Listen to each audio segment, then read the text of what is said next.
Recording in progress. If a minute is small enough. Yeah. Sitting out there. Yeah, I got to bring the computer out there. Hello. Hello. All right. Let me go bring the computer out there. You want it on the ottoman, honey? Right here? Think so?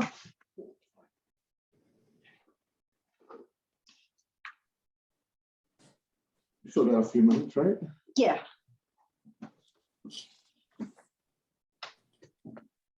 Am I supposed to sign in with my club name too? Oh, yeah. Are we supposed to do that? Yeah, just- did it ask everybody to or no? No? No.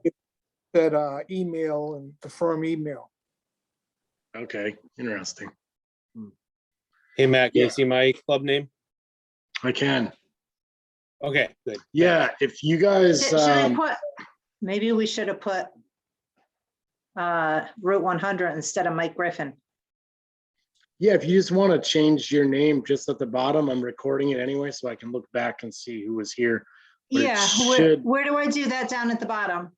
Should be under, I think, actually, if you go, I should know this. If you go to your name on the right-hand side, if you can see it, Yeah, the three dots Click- there.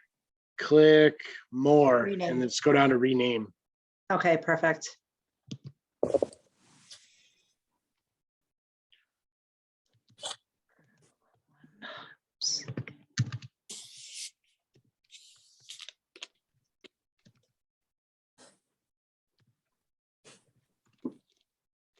Matt, can you see that I've got There we go. Matt Rooney? Can you hear me? I can. And I've got John Cheney from the Morseville Club. And I got Dave Lamel and me, Matt Rooney from Sterling Snow Riders. How do you want to address that? Change the name, Mike Griffin, Route 100. I think we're good. It's recording, so I should be all set. I can look back and get it figured out. Okay. Matt looks too comfortable though with his feet up. I don't know.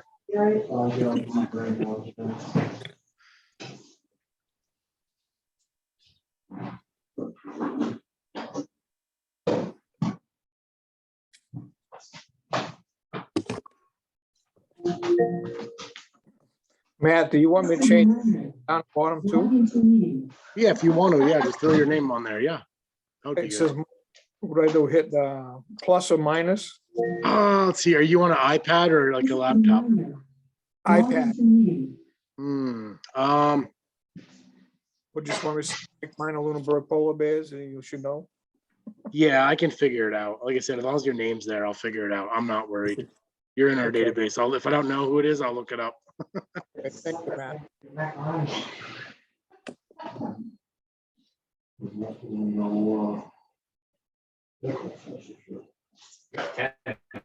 Yes, I know, but I just wanted to, we're gonna mute that.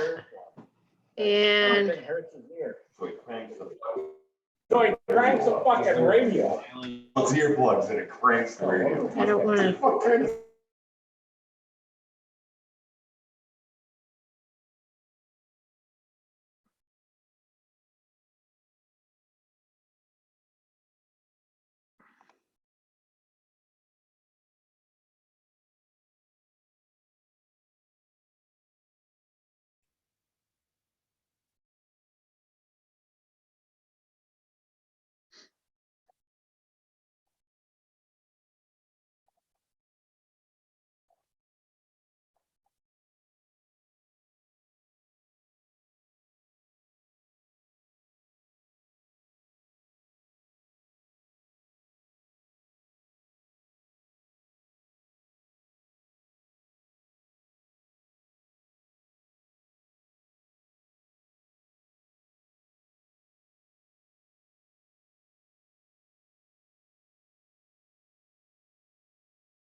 Hello.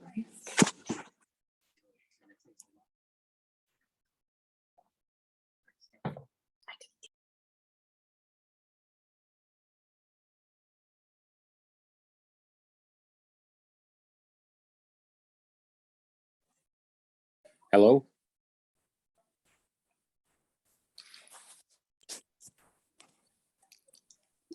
Hi, Dave, we can hear you.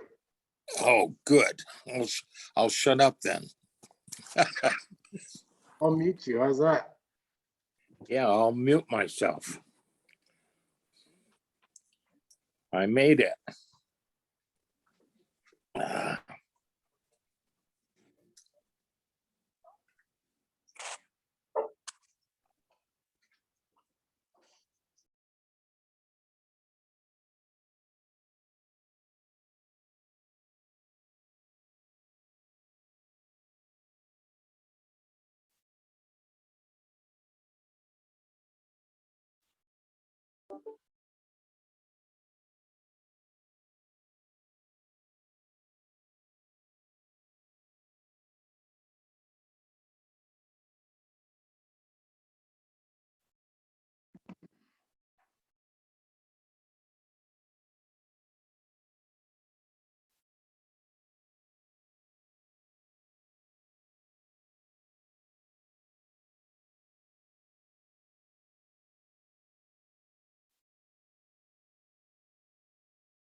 Good evening, fellas. Good evening. How are you, Mike? Doing well. Good evening. I got Trent here with me too. We're kind of tag teaming this.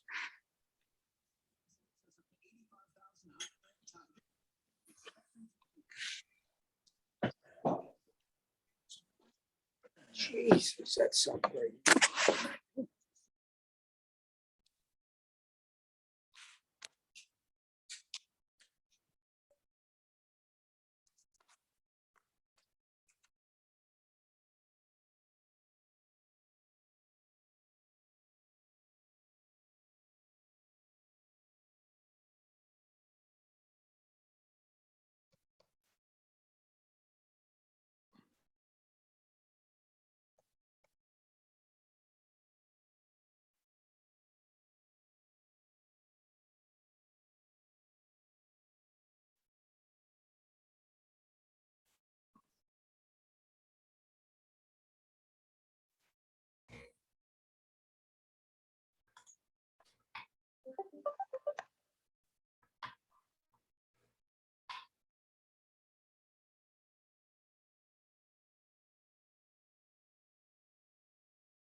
He's gonna hear you now. Oh, right there. Yeah. Okay. So Tell him who you are. you want to unmute it? You want to mute it? Unit.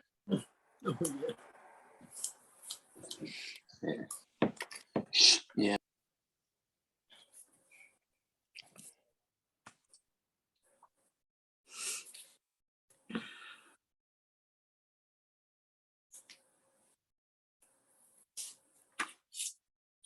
Right.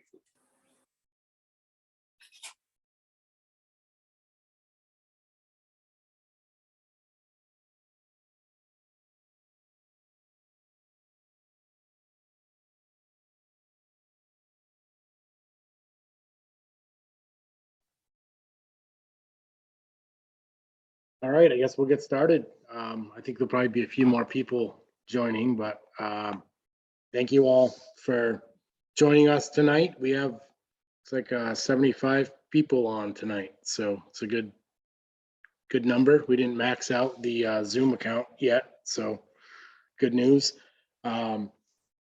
Thanks to everyone for taking time out of your evening to do this. I know most of us have nothing better to do on a 60-degree night than talk about snowmobiling. So I've got everyone muted right now so that the meeting will go along a little smoother. I'll try to do that throughout the meeting. Hopefully everyone's able to sign in okay. Everyone's able to hear me okay. I have this recording so I can look back and see who's on here anyway.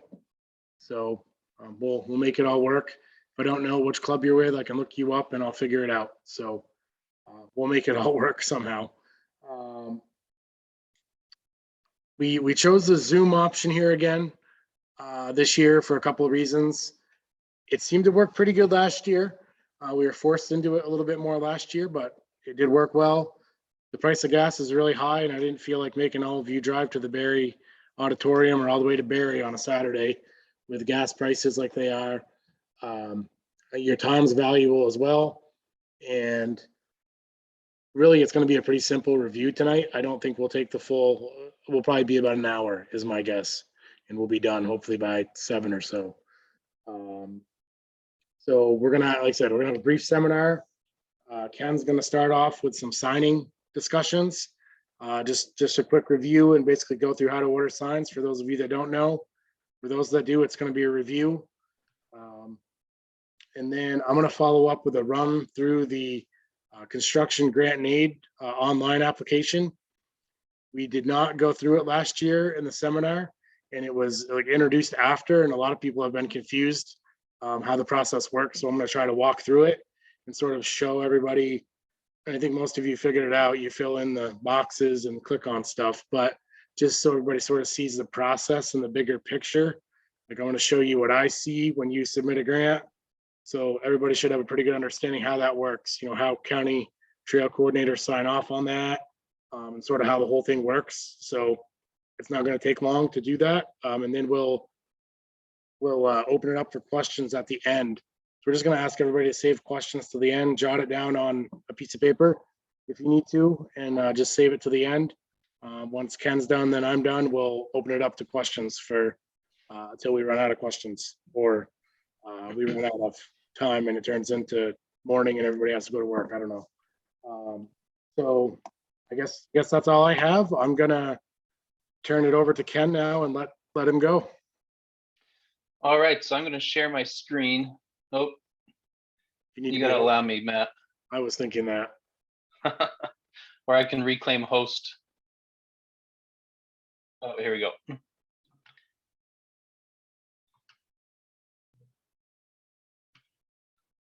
All right, so hopefully everybody can see the sign refresher. Matt, can you see it? All right, the point of this, I'm really just trying to do a quick overview, major highlights, and places to find more information later on. There we go. So we're going to talk about a little bit about liability and signing policy, a few newer sign programs that have come up in the last few years. And most of the time I'll spend just talking about the documents we have available to find more information and to order signs.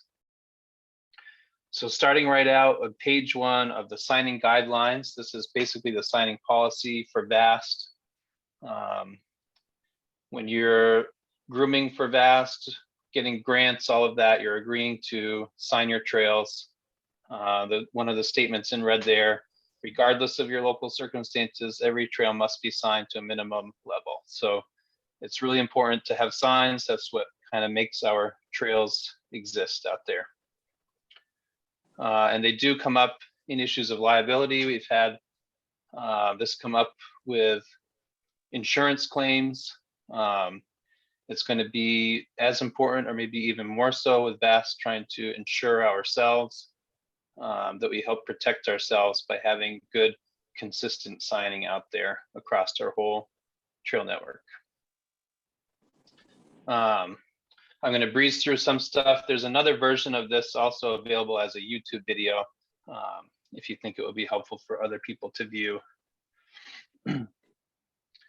And one note on here, just everybody can help each other out there. If you see a missing sign, if you see a sign covered in snow, you can do something about it. You can let the club know. We can try to get that fixed as soon as possible.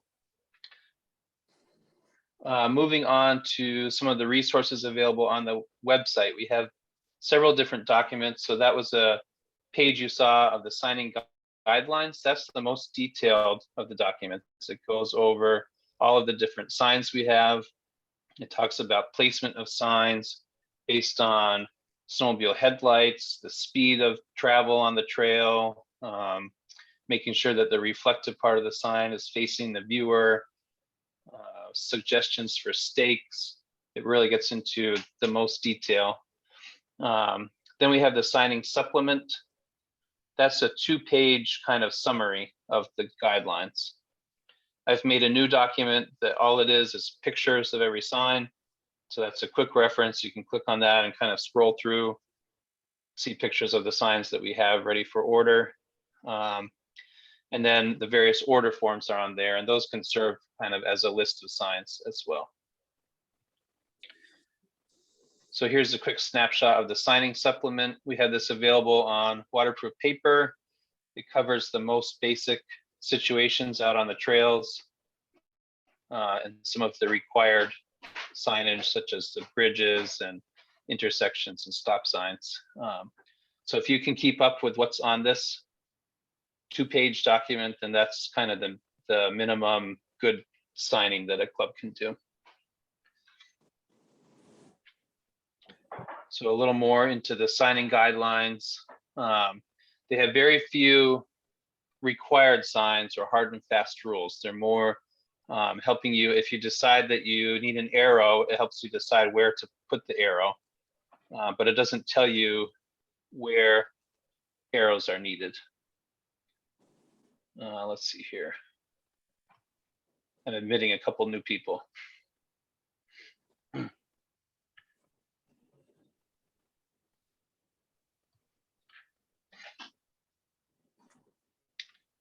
The guidelines also include a list with pictures of all the signs, and that's what I've kind of extracted and expanded on the separate document that's called pictures. And the guidelines try to cover every kind of scenario that's out on the trail. So we want you to resist the urge to reinvent the wheel and have new signs.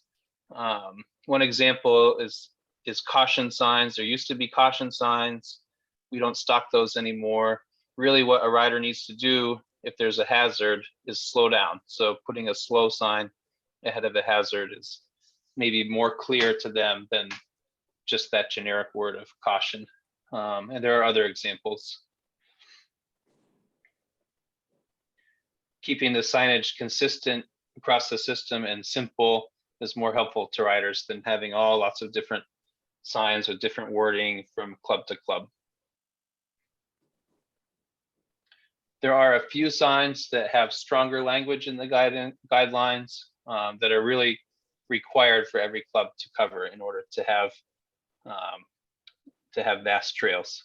Those would be intersection signs, bridge hazard signs, in some cases, the water crossing sign package, stop signs, railroad crossings. And then depending on your situation, there might be other things needed. So intersections, our whole trail map is built on the assumption that every intersection is labeled. It has a unique code. For example, this one in the photo is WN42. You can look on the map. There's only one WN42 in the whole state, so the rider will know exactly where they are, and they can look at the arrows and see which way to head on the trail to head where they want to go. So that keeps people from getting lost, and it's a consistent system across the state. That can be done sort of piecemeal. with cheaper little plastic signs. And we also have these template signs. That's what's in the photo. I believe there are discussions that will be helping clubs more with the cost of the template signs. I don't know where that has landed, but we're hoping to make it easier for clubs to afford those because they are somewhat expensive. Bridges are another example. Every bridge really needs to have hazard markers on the corners and a bridge ahead sign leading up to it.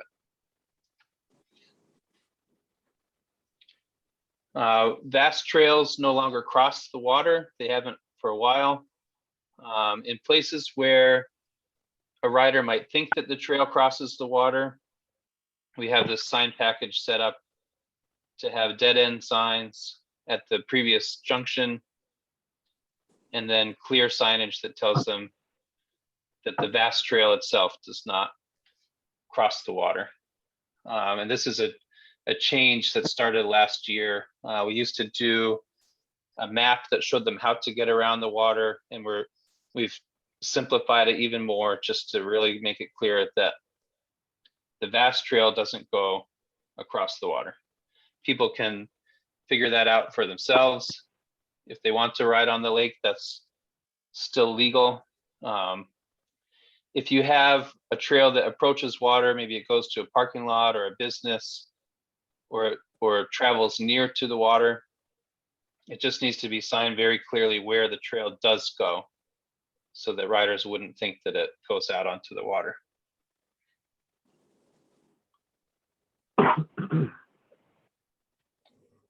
Stop signs, those are very important. Those have been some of the cases where people were injured and there might have been a missing stop sign. It's a place where our trail interacts with something that's not our trail, a highway or a driveway or a business. So those are very important to keep after. They're more likely to get knocked down because they're next to a road. They might get hit by a plow. So really try to keep an eye on those and help each other out. If they're missing, let somebody know. And almost always there should be a stop ahead sign leading up to that. It doesn't say in the policy what the exception to that is, but maybe if it's a slow section of trail and there's lots of driveways, something like that, maybe you don't need to stop ahead, but most of the time you should really have a stop ahead sign with every stop sign. Railroad crossings are similar. They just get a special stop ahead sign so that people know they're crossing the railroad. And the railroad company could require other factors. We have to get permission to cross, but basically it's the same as a stop sign with a different stop ahead. So here are a few of the newer signs. I think most people have seen these by now. We've had them for a couple of years. We're calling them the 911 road crossing signs. The idea is if somebody needs to call for an emergency and they're at a road crossing, if they tell the 911 call taker the information on the sign, that's enough for them to pinpoint where they are on the map and get emergency services to them. So the people who answer the phone at 911 can see our trails. They're labeled on their map. So if the rider knows what town they're in, what road they're on, and what trail they're on, that can get services to them to help them. And they're also just nice when people are out riding, so they don't get lost. They'll know what town they're in, they'll know what road we're crossing. And they're being made by corrections. So they're really cheap for us. VAS pays about half of the cost. And they're nice aluminum signs. So if you're interested in those, they're available on their own special order form.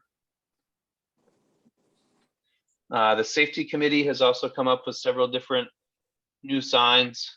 These are more like a poster or informational to try to help deal with some of the issues out there riding with maybe inexperienced riders. New this year are the zero alcohol and the it's your responsibility signs. And I'll be bringing big piles of these to the annual meeting. if clubs want to pick them up there, or we can mail some to you. And then the helicopter landing zone, that's a program you need to work with emergency services and the hospitals with helicopters and get it pre-approved. And Roger Goslin is helping with that program. But once you get a helicopter landing site approved and on their map, we can help you get these signs so that riders can find that, and we'll put them on the VAST interactive map as well. And that's about it. We'll just showing you here a little screenshot of the VAST website. If you go to vtvast.org/forms, scroll down to the bottom, this is what you'll see. Links to all those documents that I just showed you. So under signing information, there's the trail signing summary. That's the signing supplement, 2-page document. The signing refresher is a YouTube video of this same presentation that I just did a voiceover. It's from last year, so it's slightly different, but it basically covers the same thing. Detailed guidelines are that more wordy policy document that discusses distance and trail speed and placement, all of that. And then pictures of standard signs is just a bunch of pictures, and it tells you which order form you need to look at if you want to order that sign. Then we have the 3 different order forms. The standard sign order form, which has almost everything on it. The 911 road crossing, so you can list all of your road crossings.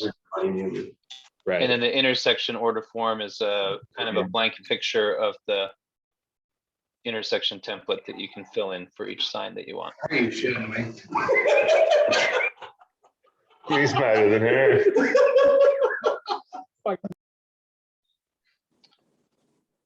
All right, so that wraps up my quick little presentation. I think we'll move to Matt.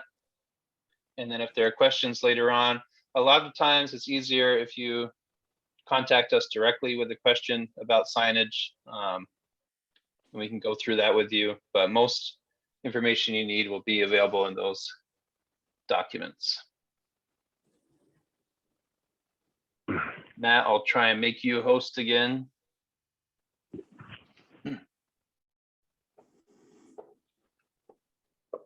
I'll find you on the list here.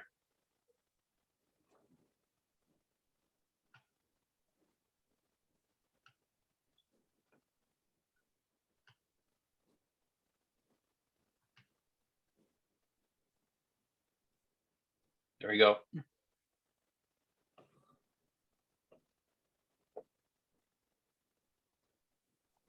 All right, thanks, Ken. So what I'm going to do is, as Ken just showed you a piece of the website, I am going to share my screen.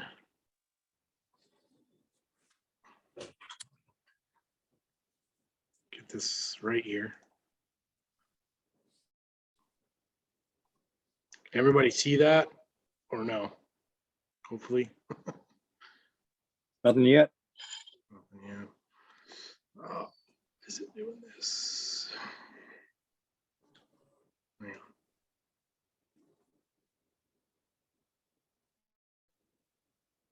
There we go. Okay.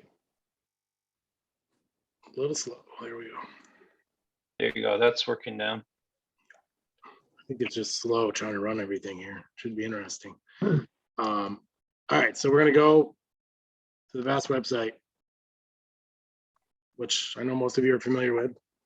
When it comes to construction season and you're ready to start filling out the grant, you're gonna go to forms. And just to note to everyone, last year we sort of did a mix of submitted applications that were done on paper and all that. This year, we're only going to accept them this way. So don't send them to us on paper. It gets really confusing and trying to, sort through everything when there's 2 or 3 different ways it's coming in. So things get missed. So When you're ready, you're going to want to go to construction grant aid application. Also note that the other applications are available here, and a lot of these are still in the paper form. We are hoping to have the equipment grant aid application, electronic like construction, as well as the debrushing. The equipment is pretty well done. Beth has been working diligently on getting that built. We just sort of need to test it, and that should be probably next week. You'll see that on here, and it'll be a very similar format to what the construction is going to be. So we're going to jump into the construction grant and aid. Really simple. So the first thing that's going to pop up, if you want to download or view the construction policies, you can download it and view them. I know a lot of you are very familiar with them, so that's probably not necessary for all of you, but if you're curious, it would be good to review them. It may help you figure out how to fill this out a little better as well. One thing to do ahead of time that's very helpful, and it notes it here, is documentation for like landowner permission forms, things like that. If you already have them saved on your computer as a PDF, it's very helpful. It'll save you a lot of, messing around while you're in the midst of filling out the form. It's good to have your figures together on what things are going to cost, things like that. So you're into it. If you want to read that, like I said, if you want to read the policy, great. If not, you can click here and you go into the form. It asks you to check this box that you have read and agreed to the construction trails policy. Again, maybe you want to read it and agree to it. This would be similar to any of you that have filled out paperwork years ago, the trails agreement form. This is basically the same thing, saying that you're going to do the project to our standards and all that good stuff. So you click that and you submit. And this is another piece that I should have talked about earlier. You should know where your project is on the map before you start this. You may know, but you just need to know the intersections and where it is on the map. You can zoom right in to this map that pops up. You can actually go up here in this corner and change the, the different layers if you really want to see, some detail, like somebody's house or whatever you want to do. But for now, I'm just going to use the street view, and we're just going to say we're doing a project. Let's say we're doing something crossing this brook right here. We're going to do a bridge. So I'm going to click right here and say this is where the project is. And it's going to give you a coordinate. You're just going to click submit location. And it's going to automatically go on to the next thing, which is your club ID. This gets confusing for a lot of folks. If you need your club ID, let us know. I have the list handy. So it's readily available usually. I actually had somebody call me today while I was out in the field looking for their code, and I was like, I'll get it to you when I'm back in front of the computer. But this code is good to keep around because it's gonna stay with your club for your grooming financial analysis, for any grant aid applications. It's the same number, so hopefully you can memorize it, and once you do, we'll probably change it. I don't know. It's good to have. So for this presentation, I'm just going to use 000, which is a test code. It just allows me to test it. So once you put your club code in there, it's always 3 digits. You pop it in, click submit. A lot of times, depending what your settings are on your computer browser, it's going to keep your number in there. So next time you come back, it's automatically going to try to autofill it. So sometimes it's helpful, sometimes it's not. But so you submit that. Try again here. And then you're into the application, which it goes into some more details. One thing I want to note is you can save progress of this. So if you get into it and something else comes up and you don't have a chance to finish it, you can save your progress. And when you do that, we'll pretend we're going to save it. We'll pretend the phone just rang and now I've got to go do something else. I don't have time for this tonight. So we're going to save it. It's going to ask for your email. It's gonna pop mine in there. It's gonna ask you for a password. I'm just gonna use, whatever, A, B, C, D.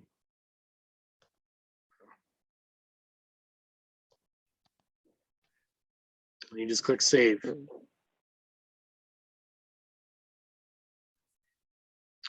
And so what it's going to do, it's going to email you that email address you put in there. You are going to get a link. So this is my email that I just sent it to. You're going to get a link in that email. So it's important to save that email. You can just click on this link and go back to that project and resume this form. Oh, except you have to put the right password in, sorry.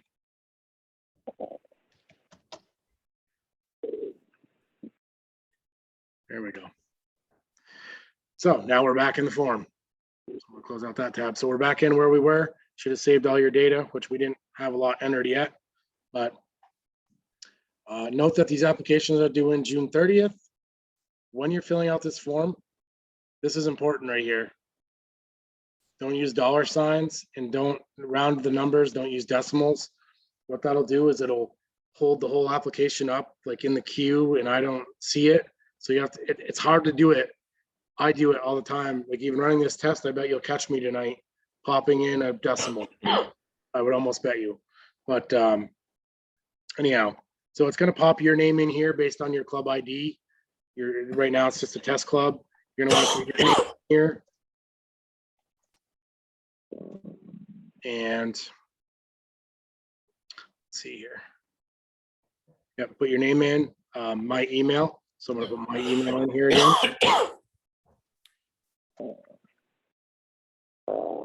And then the project coordinator, it's going to be me again. And this could be different depending on your club, but I'm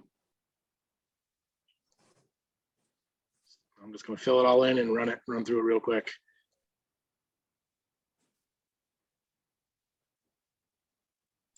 So this piece right here, right now Beth's name's in here because she's the one that built it and it's our little test site. But the current county trail, based on your club ID and your club name, it's going to be linked to a county and it's going to automatically fill in your county trail coordinator's name here, as well as their email address. It's also going to auto fill in the date of your last W-9 from the club, because we have all that in this database that this is all being entered into. So all this will autofill based on your club. So this is, if you need to upload a current W-9, you can do that here. This may be a piece that we remove at some point. We're working on a few different ideas on that, which I won't get into, but so that may disappear, this little piece. But anyhow, moving on. This is where you select the project type. There's all these different options in the drop-down menu. Like I said, we clicked on, we were doing a bridge. So we're going to click on a 1A. We're going to redeck a bridge. So we're going to redeck 30-foot bridge with PT. You can put as much detail as you want in here. I believe there is a character limit. I think it's pretty lengthy, but I mean, you don't need to go crazy. Give me as much detail as you can, but I need to know how many nails you're going to use and stuff like that in there.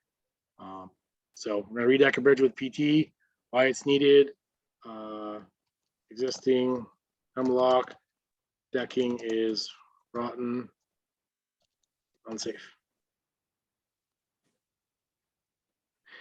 And obviously you're going to have different descriptions based on what you choose up here for an option. It's going to be a little different. Trail distance involved. So obviously there's not a lot of trail distance here. We're just going to go with the bridge length, 30 feet. And it's going to ask you, does this project involve bridge work? When you say yes, you're going to see a whole nother list of questions pop up. If you click no, a lot of those questions go away. So like I said, it's a little bit different depending what kind of project you're doing. We're doing a bridge. It's pretty self-explanatory. You'll figure it out. So we're going to do a bridge. Number of bridges involved. We've got one. Is it a repair or a new build? We're just redecking it. We're repairing it. The bridge distance is 30 feet again. And then here, it's gonna ask you for a bridge agreement form. Ask you to upload one of those. So again, it's good to have this stuff done ahead of time, so it's ready to go and to upload. So you would just choose the file and then go find where you've saved it on your computer and pop it in here. I didn't bother doing one just because it's gonna add time, but it's really simple to do. You just need to save the name. You know, you want to put the landowner's name and save it somewhere. Pop it in there. Next question is which town? I think on the map we were in Groton when I looked at the map there. And it gives you the coordinates that you picked on the map. And it's going to ask you what intersections it was between. Now, I wasn't smart enough and I didn't look at that. So I'm going to guess it was between CA9 and CA11 on quarter 302. I don't think that's right, but so we're going with. So it's important to look at that stuff ahead of time and kind of have those little notes written down. It'll make filling this form out a lot quicker without having to click around and go back. So, so we're going to go land ownership. It's going to ask you, I think it looked like it was on state land. You'll know that answer. Were landowner permission forms obtained? Sometimes I know when you guys submit these, you haven't had a chance to necessarily get the signed permission form. So that's okay. I need it though, but if you have it, great. Save it, upload it, great. I'm just gonna say I don't. And then it's gonna ask you why they weren't. We're just gonna say I was on state land, so it's part of cooperative agreement with state. I can't spell, hold it against me. We're just gonna say Forester will send email. So then I look at that and I know, okay, the state forester is gonna send me an email that he's worked with the club and he's okay, whatever. Then we're gonna go into the contracting. If you're gonna hire equipment, it's gonna say yes. We're gonna have an excavator, has a whole bunch of different equipment. Again, it's important to have all this broken down ahead of time or it can get really confusing. Say 125 an hour. We're gonna have 3 hours peeling the decking off the bridge. So it automatically calculates the cost right there. Volunteer time. Decking the bridge, volunteer hours. It's gonna be 8. Valued donated items. I mean, this, you figure out what the volunteers time's worth quite a bit. So we'll say, you know, with all the tools and everything, there's $800 valued service. That's not overly important, but it's a little piece we like to look at. For some grants, we have to provide matches before certain things. It's nice to know what our volunteers are doing out there. The materials, we're obviously going to need lumber. And ask the type. So again, if you click these different boxes, it's going to ask you different questions based on what you select here. So you will see something different than what you're seeing here. But again, we picked lumber, so we're going with pressure treated. We're going to do, we'll go on 2 by 6 by 12. Cost of lumber, astronomical. I can't type that in there though. I'm going to use numbers. So we'll use $4,000. And again, we don't want to put decimals and all kinds of weird stuff in here, or it's going to mess everything up. So automatically calculates it. Are there any permits required? No, there's not, because we're just redecking. If you click yes, it's going to ask you for a copy of it like it did the permission form. We have no permitting costs. And then you get to the point where you have other things you can upload. So what you might want to upload here, a couple things would be like a photo of the project before it was done. Like the rotten decking on the bridge is really helpful. You can also do estimates are nice, you know, from a contractor, the lumber estimate. That's good. So I'll walk through this very quickly. So I have a couple of little mock files that I have here. So this would be like the before photo. So we're just gonna add that in there. So it's in there. You can see the name of it. It's there. We're good. It's a little notes section. This calculates all the costs from above right here. And usually the grant amount request is the same amount that your project estimated cost is the same, but once in a while it'll be different for whatever reason, but normally it's the same. So we'll type that in. We're gonna go to next page. And your club name will pop up here. Basically, it's gonna just tell you I have read and agreed to the terms in this document, which again covers some of the basic guidelines and things like that, that you're not, putting paper on the bridge and somebody's gonna get hurt, whatever. So just click it, type your name in here. You acknowledge the section of the document, and then you go next. Now, if you do decide you need to go back, you can click on the previous page and go back, make some changes.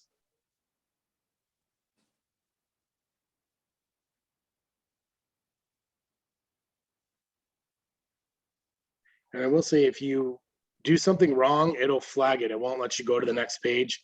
You'll see little things highlighted in red, and it'll sort of tell you it's pretty clear what's wrong. So once you've done that, you have a chance to review everything you've submitted and confirm. Now, a lot of times people missed this last year. They thought that once they did that, it was submitted, and it wasn't. I couldn't see it. So we had quite a few people do that. You need to look through, make sure all the information is correct. All the costs, basically all the summary of everything you just filled out. It's all here. Look it over, make sure it's good. When it's good, scroll way to the bottom. You can confirm. If you need to make a correction, you can do so right here. You can also print this if you want a printed copy for your records, which is not a bad thing to do. We're going to confirm it and say yes, we're good. So it says, thank you, your grant request has been submitted. So this is what you want to see, is this page that says it's been submitted. So when you do that, what happens is I get an email that says club, whatever, it's going to say test club right here, submitted a project. So I can open this email and I can look at the project this way, or the other option is I can go in, well, this is what I have to do on my end. So this is you're gonna see a little bit of my end of things. So in our database, all that information you just put in there is in there. And should be, I believe it's this one right here.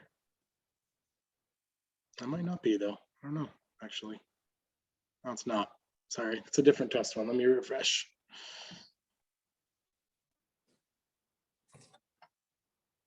All right, so let me go back. So anyway, as you are submitting those projects, they are all coming into this database, and then I have to go in and yeah, it would be right here was the one we just did for 4,300. So see how it has no number? It's going to have this, and I'm going to go in here and give it a number and say this is, it's actually going to be 23 is the fiscal year we're going to be in for projects this year. So it's going to be, see, I already have one up here, so I'm going to go 23 C002. I usually just do it in the order they come in as. So I'm going to do that, and I'm going to save it. And then I am going to go over.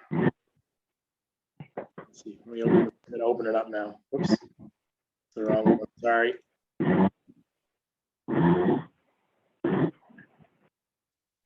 Save it.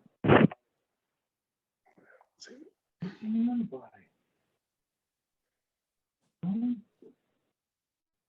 Okay. All right, so I go in and save it, and it's going to give me a number now. 23 series 002 is the number. So unique identity of this project from here on out. So then what I do, I come over here And I send each of these projects to the county trail coordinator for a signature. Now, some county trail coordinators like to go look at these projects before they'll sign this. So you're gonna need to coordinate that with them, but they are gonna automatically be emailed a copy of your project. So for this demonstration, I'm just gonna put my email address in here as the county trail coordinator. But this would, I send this to your county trail coordinator for each of you. And I go down here and I select the template and it says county trail coordinator grant signature. So I need their signature. I'll do that. And that's the body of the email that's popped in there, and I'm gonna send it. So now we're gonna pretend that my email, I'm the county trail coordinator. I'm opening up my email and I just got a notice that this test club submitted a project. And eventually I'll get it sometime tonight.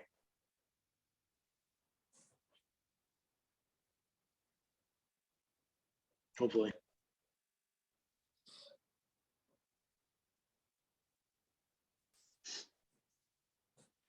Well, eventually I'll get it.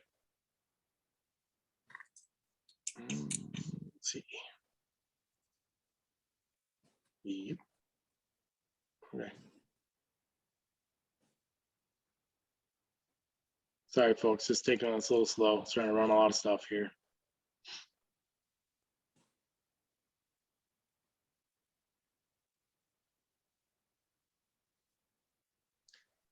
So anyway, I can skip over this. It's not going to send. I'm not going to worry about it. What happens is they will get an email. Your county trail coordinator will get an email and it will have a link in it. They click the link and they can go in and see all this right here that I can see. They'll have your club name, what the project is, all the information that you just entered. They're going to be able to see it. I'm hoping a lot of them want to actually go out there and look at the project with you, inspect it in person. If you have pictures that you submitted of what's needed to be done, they're going to look at those and they're going to come in here and they are going to be able to look right here. And if they approve of it, they're going to be able to click on their link and say, yes, I approved. And they're going to put in some notes, bridge needs deck replaced. Whatever they want, just a little few notes are great.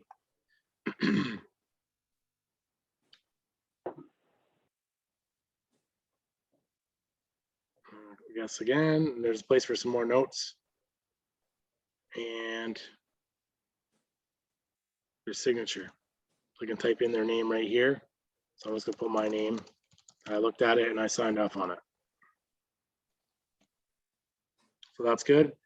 And what they're gonna do is when their button is a little different. It's a submit button instead of save, and they submit it. And I get another email that comes to me that shows, I don't know why they're not popping through, but anyway, it shows me that they signed off on that project. So then I can go in to the project. So there's, as you can see, there's a lot of emails back and forth. So I go into the project and I can see that they signed off on it. Like, okay, yep, they said they needed to replace, it's good. So then I can go through and review all of this information now that I know they've authorized the project. I can look and say, okay, $4,000. Well, I don't see a bridge agreement in here, and I don't see, I don't see a landowner permission form or a bridge agreement, but I'm supposed to get an email. So I'm going to go in here and put some notes that need bridge agreement form. I'm going to save that. I'm going to say there's recommended amount. Yeah, the price seems good for what you put in there. So I'm going to award the funds, but I'm not approving it yet because I don't have the bridge agreement form. So I'm going to save that. It's going to save all that information. And then what I'm going to do is once I do this with each project or each club's project, I'm going to go back over here on my end and I'm going to send an email out to the club. Again, I'm just going to put my email address in here. It's probably gonna work about like it did before. Not send through with my cruddy internet, but, and I'm gonna send out what's called the grant funding notification. So it's gonna tell you that your project is approved for the 4375 or whatever the amount is, but I need permission form or a bridge agreement form rather, and anything else I need. It's gonna tell you all that stuff. So it's gonna pretend it works, but this is basically what it's gonna look like. You can see the sample of it here. Items still needed. It's gonna have all this, gonna project description, all that is what you're gonna get as a club. And if you need this bridge agreement form, once you have it from the landowner, you can click here on this link and then upload it, and it automatically pops in here. And I'm gonna get an email that says, you sent that to me, which is great. So then I'm gonna see it's sent to me and I'm gonna say, okay, well now their project's approved and they can go do it. So again, excuse me, I'm gonna come back in here and I'm going to pick a different template right here. That's gonna say grant reimbursement.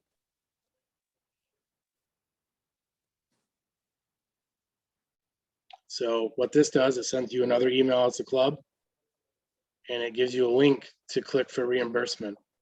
So you click this link and you're gonna upload any receipts or invoices, just like you did the permission forms, and fill out all the information, and it's gonna kick it back to me in an email. And it's also automatically going to send it to your county trails coordinator to review. On this step, we can have 2 email addresses in there and it can automatically go to the county trail coordinator, unlike when you initially submit the project. But they will get a copy so they can review it, go in and sign off on it like they did to review your project initially. And then I will get an email once they've signed off on it, and then I go in and create a disbursement, and that goes to Sheila and you guys get paid. So that's it in a nutshell how this works. It saves a lot of back and forth, a lot of paperwork, a lot of, letters that fell between the seats of the truck when things were supposed to be getting mailed out, or when you picked it up, and stuff lost in the mail. So we're gonna try to keep making this better and easier, but it seems to be working pretty well for now. And a lot of you are ACH now, so once I give it to Sheila, the accounts or the funding automatically shows up in your account within a day or two. So you can, take care of this stuff pretty quickly, and it works well. So I'm sorry I was actually going to go through like the emails and sort of show you a little better how it worked, but it's obviously the email is not working too good tonight. But anyhow, that's it in a nutshell. That's what I had to show people, how to walk through this and sort of how the process works. So that's what I have. So I think we can open it up to questions now. If people have questions. Got one question, Matt. Are there any file formats that will not work in this document? I'm thinking specifically of any macro-enabled documents like Word macro or an Excel spreadsheet that has macro capability. Yeah, I don't think that would work. It's typically like a PDF or a JPEG or a PNG or something like that, like the basic stuff. Yeah, I don't think some of the other stuff would work well. I don't know though, Mike. It might, and I'm wrong, but there has been, somebody sent a file last year and I can't remember what it was. It wouldn't work and I had to have them resend it a different way. But but if there's something there I can't see and it doesn't work, I'll let you know. I'll say, hey, can you send that? Like I did that club. And yeah, I'm sure there's some that are a little funky. I know some security protocols will not allow a macro program to go through. So anything with a doc and XLM will not work in some security formats. Yeah, I wouldn't be surprised if that's the case here. But again, if I see something there and I can't open it, I'll let you know and we'll figure something out. Appreciate that. One real quick question. Any change to the trail policy manual coming up for 2023? Last revision was 2017, and I'm not sure if there's anything. We did some revisions last year, so the new one should have a 2022 date on it, I believe, but we actually are working on some potential new changes. So For 23, there may be some, You but it'll just- be more on equipment and grooming, I think, more focused on that, not necessarily construction. Okay. What about debrushing? No, I think that'll be pretty similar too. Like I said, I think most of the changes are focused around the equipment and the grooming contracts and, you know, that kind of stuff from what I've seen, so. Thank you.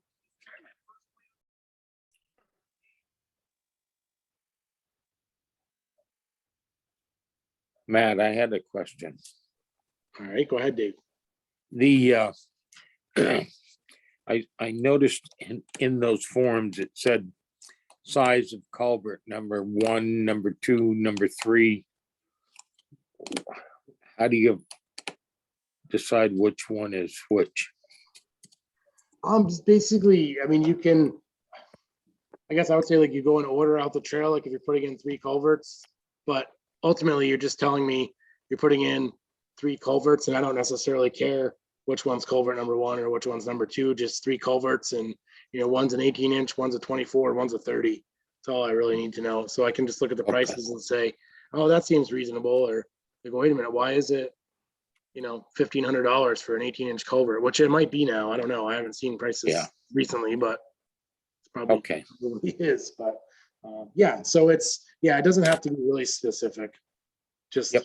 more of a list, and that was the way we could do it in this program. So okay, so size,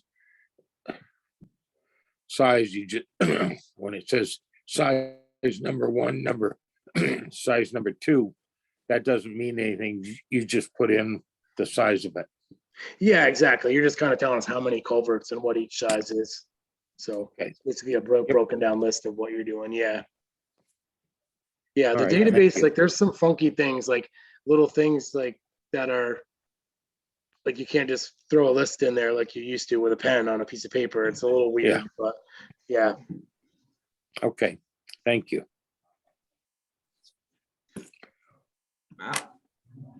Yeah. On the helicopter pads, would we contact Dartmouth, or is that through Roger? And do we have a contact? I'll let Ken jump in on that one so I don't tell you the wrong Yeah. thing. I think I know, Okay. but Yeah, you can start out by contacting Roger. I think he can help you figure out who to contact. A lot of them are already on their map. Yeah. If it's already approved for them, and then we just need to know about it, and we can put our own sign up next to existing signs or whatever. So. Okay, because I think we have one. Also, what size are those 911 crossing signs? They're 5 by 9 inches. Okay, and on the money for the intersection template signs, do we have a date when that might be approved by? I have a bunch I want to do. I guess I would hold off until if there was going to be money available. Do we have any idea? Yeah, I don't. I think it's kind of an internal or administrative thing. It's not really part of policy. So I just need to get the go ahead from our president or whoever has the authority to tell me. So okay, all right, I'll keep in touch with you. Thank you. Matt, I have a question. yeah, go ahead. So is there any, my brother Trent and I with Waterford Ridge Runners, we've been accessing, we did a fair amount of grant and aid applications last year.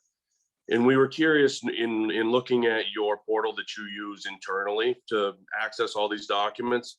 Is there any possibility in the future that we could possibly look at doing a user portal that we could access all of our documents uniformly through versus having to go back and chase email links back and forth? I know we had some problems in accessing all of our applications, and obviously it's not something that's going to happen right now, this year, next year, but is there an option that we could possibly look into to make that more user friendly, to where we could log in as a club and access all of our applications that way? Oh, I can ask Beth about it. There may be, but I'm not sure. But I can ask. It's a good question. Awesome. And I'm not sure. Yeah, I'll ask. Yeah, that's great. We appreciate it. no, it's hard. I mean, sometimes the links, like I said, they go to clutter or junk in some people's emails, or it needs to go to somebody else. There's definitely a lot of confusion, and I don't really know if walking through it helped people understand it, but I was like, probably I need to, so people understand how this works, because in the past, you always had to hand like a hard copy to get the county trail coordinator to sign off on it. And you don't have to now, like it's just automatic, but no, It's that's a good definitely question. improved a lot, no doubt, from Evan. Yeah, to if you could Chase go now. look at stuff from years past, it would be nice too. Like Yeah, somehow, absolutely. like, yeah. So I'll ask Beth about that. It's a good question. Awesome, thank you. Hey, Matt, I got a question. Yeah, go ahead, Sean. What's the turnaround like if we submit a project like on 2001, so we want to do some work? What is the turnaround from when we'll hear something, if it's a go or a not? Usually, so the deadline's June 30th, so it's usually going to be sometime like the first, second week in July there that I try to go through everything and get back to everyone. Last year, it definitely was held up for anybody that did it because we were trying to learn this system and build it at the same time a little bit. So it was a little bit of a mess, to be frank with everyone, but we figured it out and we've made it a little better. So yeah, it's usually like a 2-week turnaround. You'll hear back and be able to go. Now, the one thing with these projects, you're submitting them now in the spring, but they're actually for fiscal year 23, like I noted, which doesn't start till October 1st. So that is the one catch, is sometimes the clubs sort of have to float that money until October 1st when we can actually pay it and it's in the fiscal year. I know that's funky, but hopefully it's nice to do the work in July and August when it's dry and you're not playing in the mud and potential snow and dealing with all kinds of other stuff. Sometimes you have to output that money and sort of wait for us to reimburse you, which can be, difficult. But a lot of clubs don't really get going on a lot till September anyway. So it usually does work out for, 95% of the time. So. But once you submit all the invoices and everything, usually I start paying invoices and stuff every week. So it's like a weekly thing. So it's usually a 3-4 day turnaround on the money on that end of things in the fall. Okay, so if we get approval from you the first part of July, then we can try and schedule it and just know the money probably won't come in till after October 1st. Correct. Yep. Perfect. I'll try Thank to you. look through them as quick as I can and get back, because I know everybody's trying to schedule contractors, and I guess I do the work when it's dry, not in October or November. Exactly. Yep. Sounds good. Thank you. Yep. Matt, John here. Yep. How we doing? Hey, good. Hey, are we gonna have a cap on like a cost of an excavator this year with the price of fuel skyrocketing right now for diesel fuel? Because last year there you kind of mentioned about, people were trying to get a little extra money for excavator work, Yeah, it's something I sort of look at. Like I look at what everybody submits statewide, and I know excavators are a different cost in, I'll just throw some examples, like Windsor County than they are in, Northeast Kingdom sometimes for clientele, and I sort of get it. If a guy can be working for like some rich second homeowner for $200 an hour, but the club's only going to pay him 125, well, he's going to go work for the $200 an hour on a lawn somewhere and not be beating his equipment in the woods. And I get that. So I just look at it. If it looks pricey, I might be like, hey, like, can you find somebody cheaper? But there's no real cap on it. There isn't an official in policy cap. So. Okay. Thank you. Hey, Matt, Gary Remington with Buckaroos. Yeah, go ahead, Gary. Then I'll get to the next person, whoever it was there.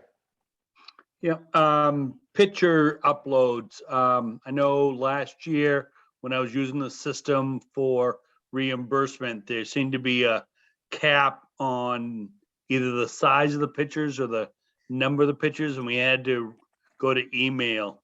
Where does that stand? It's still the same. Yeah, there's a cap. I think it's 3 photos you can send of the completed work, which, yeah, I know, like yeah. So if there's extras, you can just send them to me and then I can actually go in and add them in.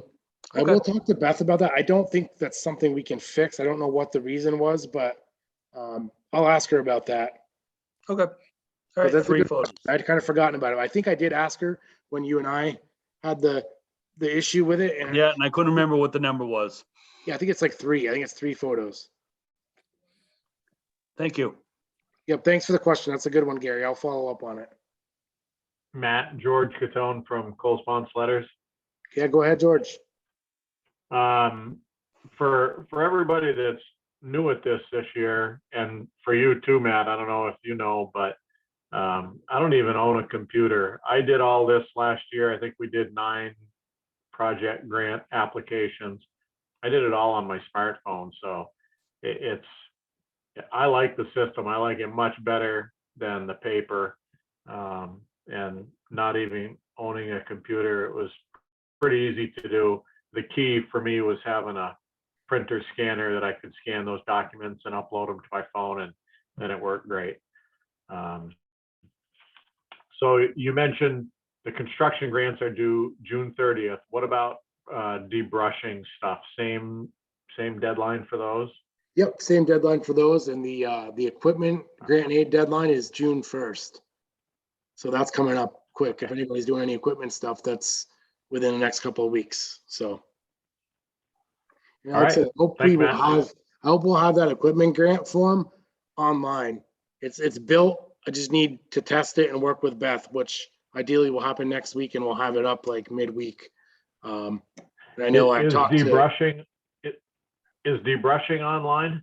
It's not, and I don't think we'll get it done in time, maybe, but probably not. So that's probably still going to be a paper form, but eventually we're going to have them all there. So. Okay, thank you. I'm glad you like the system. That's good to hear. And yeah, even if you don't have a scanner, sometimes you can take a picture of it on your phone. I know some of you still have flip phones, so it's going to be a lot tougher, but if you can take a picture of it on your phone, you can even, upload stuff that way as a JPEG or whatever. But for anybody that's really confused, if you have like grandkids or something, just give them the stuff and they'll have it done in about 2 minutes.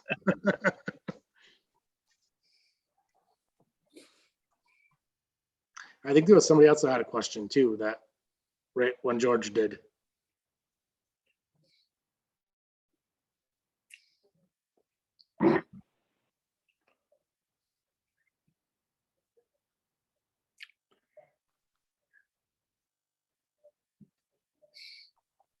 What happened? Does anybody have any more questions or?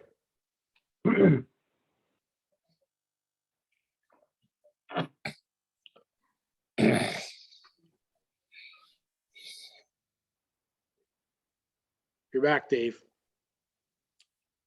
You've just been so clear. We have no questions. Well, if anybody has any questions or thinks of anything, we're available. Get my cell number for anybody that wants to write it down. I'll give you a second to grab a pen or anything for those that don't have it. It's 802-793-0929. It's the best way to get a hold of me. Call. I'll gladly help you out if I'm in the field or something and I don't have access to a computer. I'm usually pretty good about taking notes and getting it figured out when I get back to the computer. So certainly call with questions. Email is fine. And same with Ken. We're readily available. We're here to help everyone and try to answer questions and help out with little things. So we appreciate what all of you do as volunteers. I know taking time out tonight is a lot, but it's really minor compared to what you guys do the rest of the year. So thank you for that. And, please let us know how we can help. Yeah. Thank you, Matt and Ken. Well, thank you all. And like I said, any more questions, email us, give us a call. Even if people have a question that you just think of, like, give me a call once I get off this thing. I'll answer my phone. So. Matt, are you gonna send out to the trail coordinators a list of people that have attended or have not attended? Yeah, I will send they that can out. Yep, push. yep. I'll probably have that for the main meeting. I'll just pop it out there and yeah, once we get through our second one, which is a couple weeks away on a Saturday. But yeah, we have 78 participants right now, so we're, that's about half of what we normally have. So we're probably pretty good. So Okay, sounds great. yep, I will send that out though. All right. Well, thank you, everyone. Enjoy the rest of the evening and the nice weather that's headed our way this weekend. Thank you, man. Thank you. Good night. Thanks, Matt. Great job, guys. Matt. Thanks, Thanks Matt. for the overview. Thanks, Nice Matt. job. Thanks, Matt. Have a good night. Good night. There.